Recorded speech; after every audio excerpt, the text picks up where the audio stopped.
Hello everyone, welcome to the Chicago Burlington and Quincy Railroad and the Chicago and Northwestern Railway in Wyoming. Today is May 3rd, 2024, and this is layout update number 54.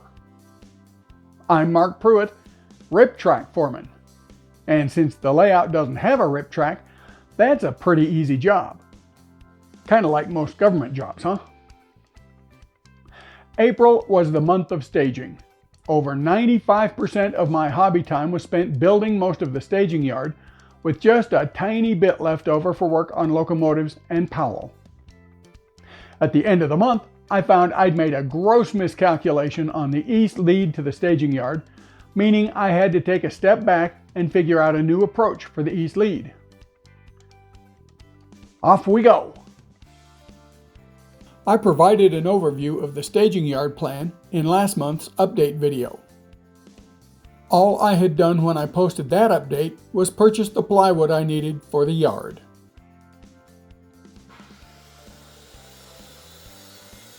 I started work on the morning of April 4th by cutting the 3/4 inch oak veneer plywood into 3-inch strips for the framing. This is easy to do, if a bit tedious, using my Craig circular saw guide. I also used the guide to cut the 1/2-inch plywood into the 16-inch wide panes for the yard's sub-road bed.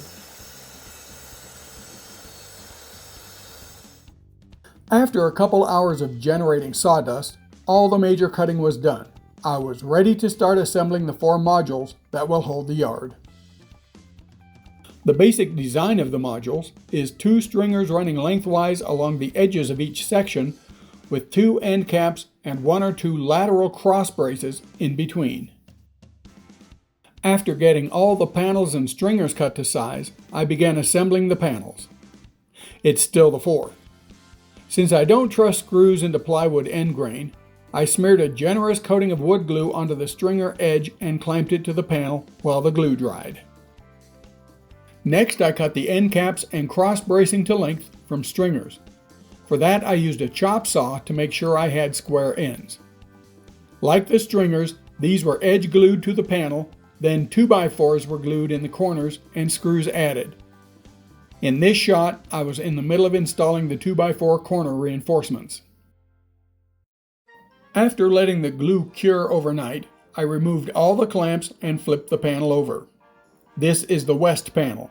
It's a foot shorter than the rest of them at 7 feet long. Over the next couple of days, I built the remaining 3 panel sections. On the 8th, I was ready to add the cork road bed. I took the panels into the basement to do this, since the weather changed and the garage got too cold to apply the wood glue. This video clip shows me gluing the cork to the panels. First thing I did, before I shot this, was cut 8 16-inch wide sheets of cork. When I was ready to start gluing on the cork sheets, I began by pouring wood glue onto the panel. Then I spread it out on the panel using a cheap plastic paint shield. I finished spreading the glue using a cheap paintbrush.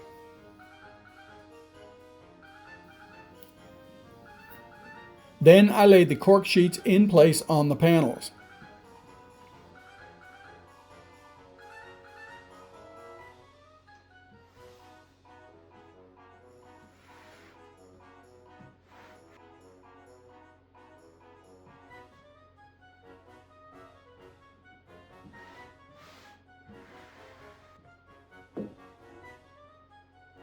To make sure the sheets were flat on the panels and thoroughly stuck to the glue, I ran a wooden rolling pin all over the surface.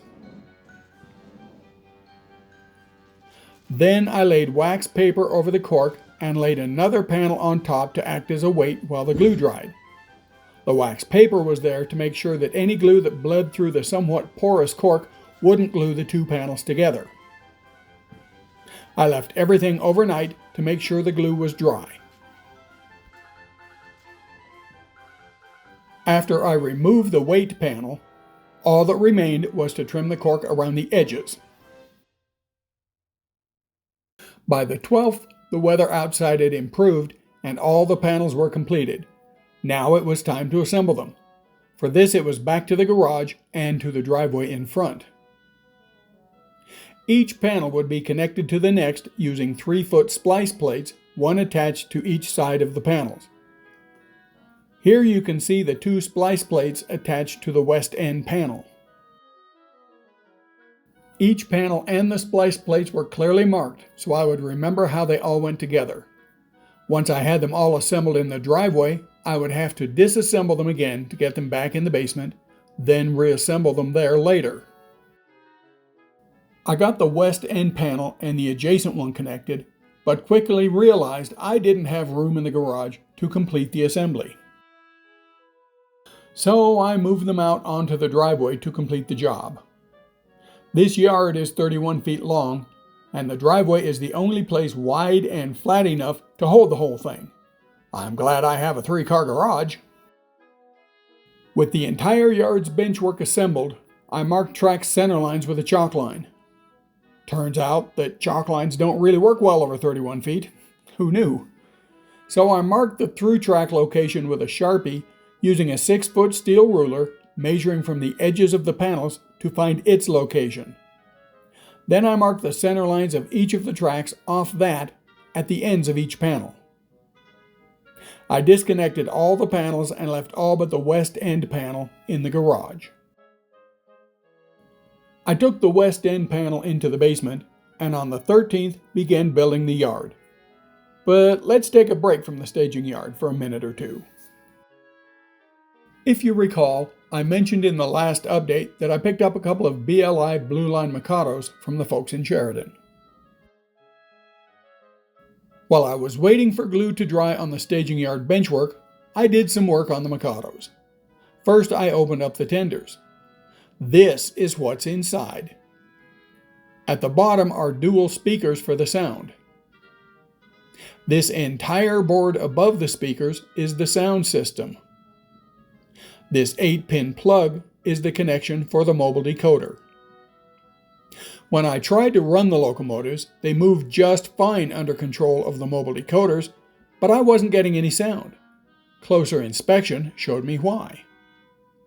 In both tenders, the speakers had been unplugged from the soundboard. I plugged them back in, and one of the Mikados ran and sounded just fine. The other one ran, but still no sound. One of the components on the soundboard was getting very hot, though nothing looked fried, so I concluded that there's a problem with that board, and I've ordered a TCS decoder to replace all the electronics. These Blueline locomotives are dual decoder units, which most modelers love to hate. To program them, you have to lock one decoder to program the other, then reverse the lock to program the other decoder. But if you have another locomotive with an 8-pin decoder plug in it, there's an easy workaround. Years ago, I bought this Proto 2000 SD9. Pick yourself up off the floor. I own a diesel. 2 diesels, in fact. I don't run them on my layout, but I do own them. Anyway, the SD9 has an 8-pin plug for the decoder. So I just took the mobile decoder out of the Mikado and plugged it into the SD9. I programmed the address and speed of the decoder while it was in the SD9, then transferred it back to the Mikado. Presto! All programmed without having to fight with locking and unlocking decoders. So here's that Mikado happily trundling up and down the main line in front of Casper. Hey, wait a minute. What happened to the Milwaukee Road logo on the tender? It was there in this shot. I planned to re-letter these locos for the CB&Q, so I took this tender shell and tried my hand at removing the logo. 20 minutes or so with a stiff brush and a few applications of microsol took me from this to this. The logo came off pretty cleanly without removing the underlying paint.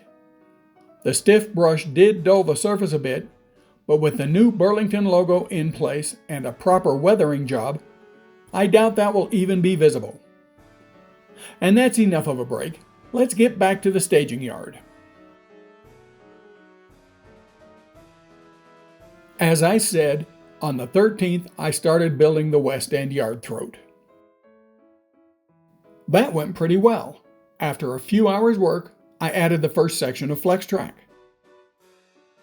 I have about 7 scale miles of Atlas Code 100 flex track I salvaged from staging yards and the giant helix on version 2 of the layout in New Jersey, and I plan to use some of it on this staging yard. But the staging yard turnouts I built are all Code 83 since I don't have, and was not going to spend the roughly $300 to get, a Code 100 turnout building set.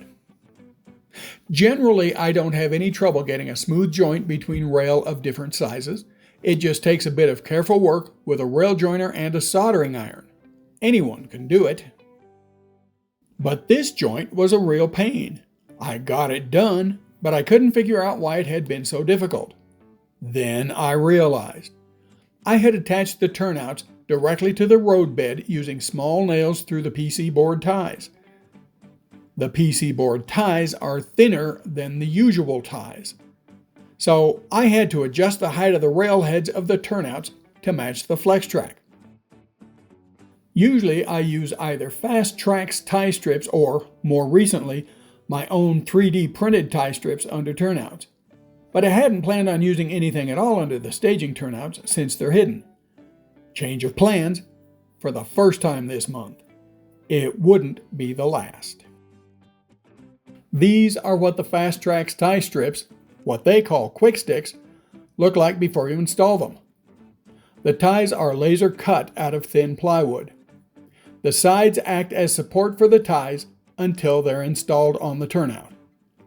I've built well in excess of 50 turnouts using these tie strips, and being a pack rat, I saved all those tie strip edges. They had to be good for something. Well, finally they were good for something. I lifted the turnout slightly, cut the strips to fit at different places under the rails, glued the strips in place, and snugged the turnouts back down.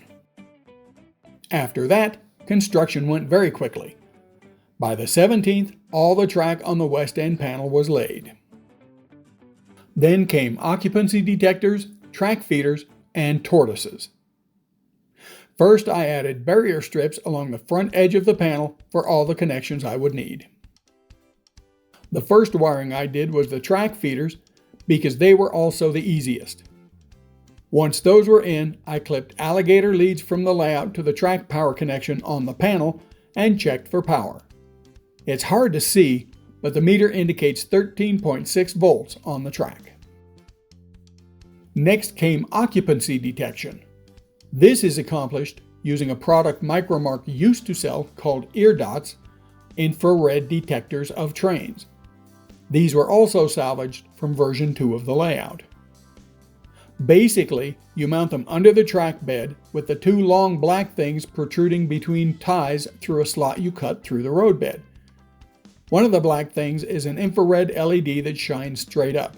The second one is an infrared sensor. When something is above the LED and sensor, the infrared light is reflected back to the sensor and the unit activates a red LED on your control panel. When there is no reflected light, a green LED is lit. Still the 17th, and I mounted all 6 of the ear dots. The blue and yellow wires in the center are track feeders. The ear dots aren't wired yet. The wires you see are the stubs left over from when I removed them from the old layout nearly 15 years ago. Here's what the ear dots look like from the top. I had to order most of the wire for the ear dots and tortoises, and it wasn't here yet. But I did have wire on hand for power for the ear dots, so on the morning of the 18th, I wired them into the power connection on the edge of the panel. That's the black and white wires. I spent most of the rest of the day installing the tortoises. Most of them have wires hanging off because they also were salvaged from version 2 of the layout. Since the wire still had not arrived, I moved on to laying track on the second panel. I connected it to the west end panel over by Powder River, which is the only place in the train room large enough to allow work on 2 panels at once. I marked all the track center lines with a Sharpie and got to work. You can see how far off some of the chalk lines were. Laying track went very quickly. I was only limited by the number of cans I had to weight the track while the caulk partially cured. In the middle of this shot, you can see how I'm using Atlas re-railers, more version 2 salvage, to span the joint between sections. This allows me to disconnect the panels from each other to make it possible to install the entire yard later. The morning of the 20th had track laying on the second panel complete. I removed the re-railers and separated the panels. The wire showed up on the 19th, so I wired in both the ear dots and the tortoises. By April 23rd, I had track laying finished on the third staging yard panel. At this point, I took a trip to Tucson, Arizona to celebrate my sister's 70th birthday. I got back on the 28th, and on the 29th, finished the third panel by wiring ear dots and track feeders. Each yard track has 3 ear dots, one at each end and one in the middle. That will allow me to store up to 2 trains on each yard track. I'll explain that when I get the control panel built and operational sometime in the next 2 or 3 months. The morning of the 30th, I had all the track at the third panel end of the fourth panel installed. That let me disconnect the 2 panels from each other without having to reconnect them later to finish track laying. Dave came down from Basin on the 30th, and I wanted to be able to move the panels out of the way because we were going to work on the east staging lead. Dave and I went to Menards and picked up a couple of sheets of 1/2-inch plywood for sub-road bed. We also got some 1x2s for backdrop supports that I'll use later. We cut several 30-inch radius curved sections from the plywood and began fitting it under Holly Sugar in Worland. After a couple hours work, here's the new curve leading from what had been the stub end of staging coming out of Franny. Here's that new section, temporarily supported, coming around to the wall between Thermopolis and Worland. And here's where I hit what drove the second change of plans this month. When I redesigned the entire staging scheme nearly a year ago, I forgot to take into account benchwork thickness under Wind River Canyon. The east staging lead descends just fine under Holly Sugar, but it slams right into the Wind River Canyon benchwork a bit farther along. The left bottom end of the level is where the sub-road bed would be. No reasonable grade would get the trains under that. You know, doing something this stupid really pisses me off, pardon the expression. I try to plan everything out, especially when I make alterations to the original plan, and then I find I forgot to look at something this important. This left my whole staging plan in disarray for a bit. There was only one viable solution we could see. Use the Cody Branch helix to take the staging lead down to the lower level, then take off from that at the entrance to Powell. Run behind Powell to under Holly Sugar, then on, as planned, over to the east end of the staging yard. This isn't an ideal solution by any means.